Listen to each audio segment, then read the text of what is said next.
Make it not produce anything. Not produce anything? Yeah, but wait. When it's destroyed, put 5 basic lands into play. It's too overpowered. I mean, like, from your hand. Like, put up to 5 basic I mean, I don't like that concept, though. I don't think it's overpowered. It resembles Pangea more.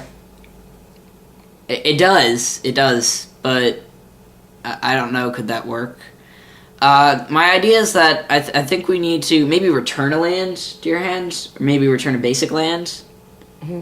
And maybe, like, Pangea itself is a basic land. Mm-hmm. So, okay, this is going to sound weird, but... Maybe, like, champion a land type thing?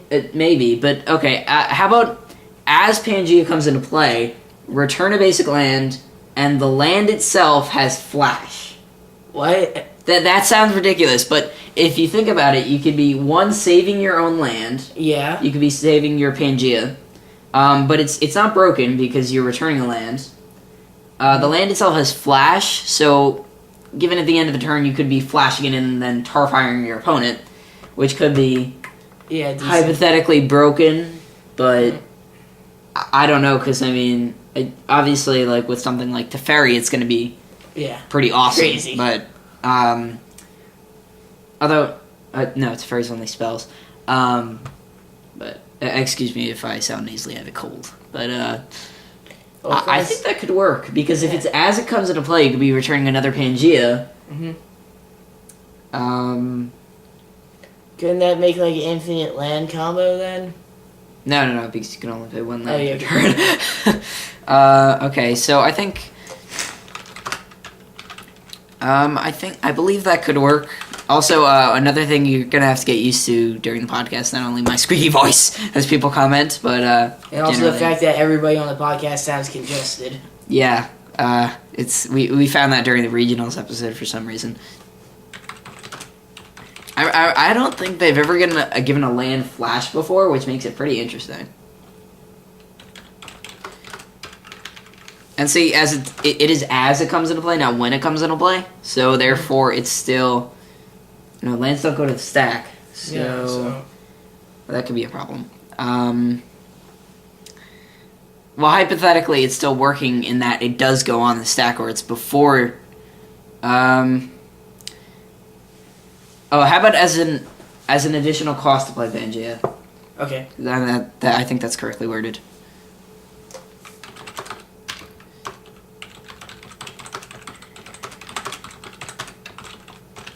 Will you give them an idea of what we're talking about with the rest of the lands while I type this up? With the rest of the lands, we basically have a lot of land cycles.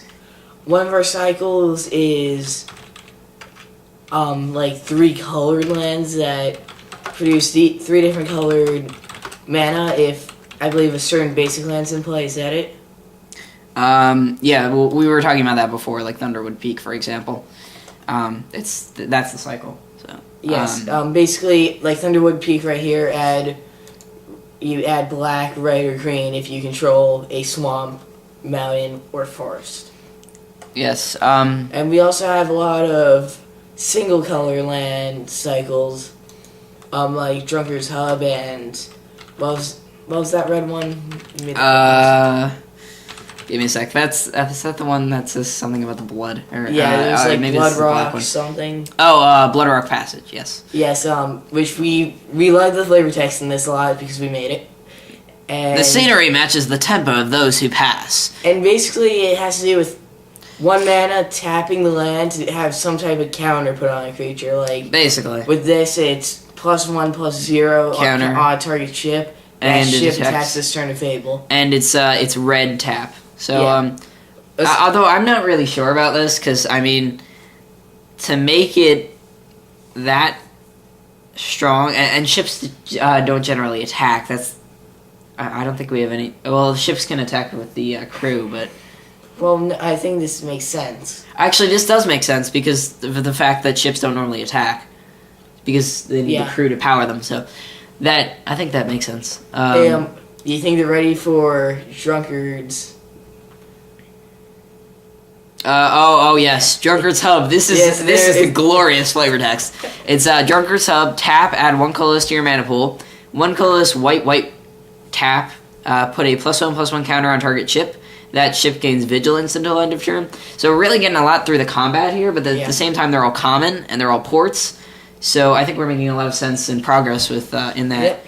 There, you need additional things to. And it like this, it's not like a cheap +1/+1 counter. Yeah, it's pretty expensive, and obviously you can only do it once per turn. So yeah, that makes sense. I was thinking about the fact that if they came into play tapped, that definitely wouldn't be broken. No, but I don't think they need to come into play tapped because you're already tapping. You need have, 4 lands to do this effect because 3 for the regular and then tap itself. Yeah, it's like you obviously aren't playing this first turn. Yeah. So unless do we have any like one colorless artifacts? Yes, we do. There are several zeros too. Zitadar Cutter, for example, is 1 colorless structure, 3/3 haste. Tap an untapped red crew you control. Zitadar Cutter can attack this turn. So that's a great example of. I don't know. This sounds kind of. That sounds kind of broken. Yeah, it's huge. Yeah, it's pretty big. I mean, it's second turn, the second turn 3/3 with haste. I don't know. That should be 2, I think. I mean, you could cast that at 2. I think man want to lower his power and toughness instead, or maybe like maybe if we made it a 3/1. Yeah, I think that makes sense. This is strong. And it's common. Too. Yeah, that's just crazy. Getting 3 of those in a draft is your opponent's just dead.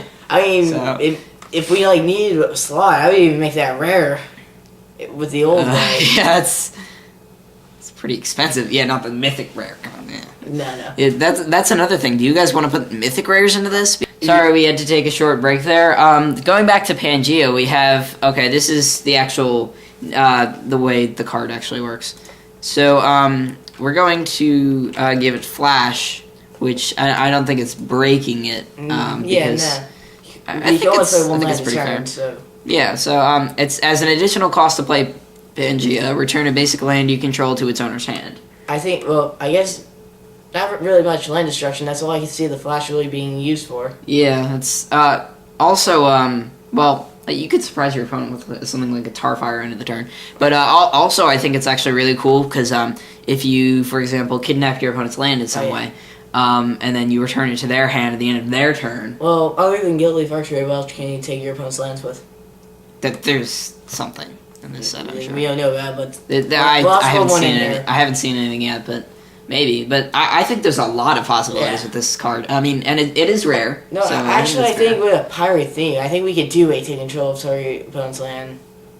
Yeah, I think so. Yeah. I mean, what kind of land? It depends, I guess. Like if there was like a port, I think. Yeah, maybe.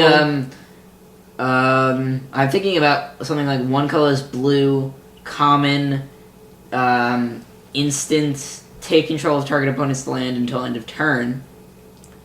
That could open up a lot of possibilities. Do you think we want to make it high mana, maybe with downside, but it's maybe really high, decently high mana cost, take control of target's opponent land permanently, but when it comes into control, it's tapped. That makes some sense. Depending on the flavor of the card, that could definitely. I mean, obviously nobody cares about flavor as seen on Planeswalking with the professors. Yeah. Professors! Go for English. No, we did that on purpose, but...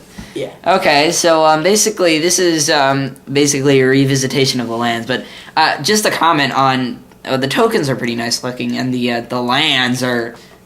Yeah. These basic lands are totally amazing looking. This is better than the majority of lands that I've ever seen. While we're talking about artwork, may I say something? For all you artists out there who are giving us this artwork... Please, we found some artwork that has been taken from magazines and books and such. We're looking for... it. We want original artwork, and we can get sued if we take or reuse artwork. Well, no, only if you sell... Well, it's not true. Only if you sell it. Well, yeah, I guess if they say we found this artwork, they would just, ask a good... I just wanted to say I wanted to... I think a good idea would be to disconnect the...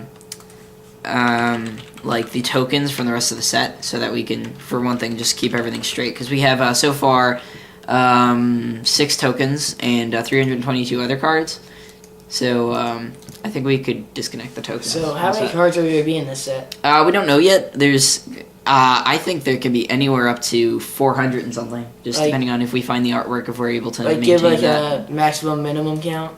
I think because Time Spiral had 422, counting the time shifted cards. Yes, but also as you know, Wizards is trying to Cut down on card. I mean, but this isn't going directly to Wizards. This is meant for drafting. So, well, for the sake of variety, but at the same time in a draft.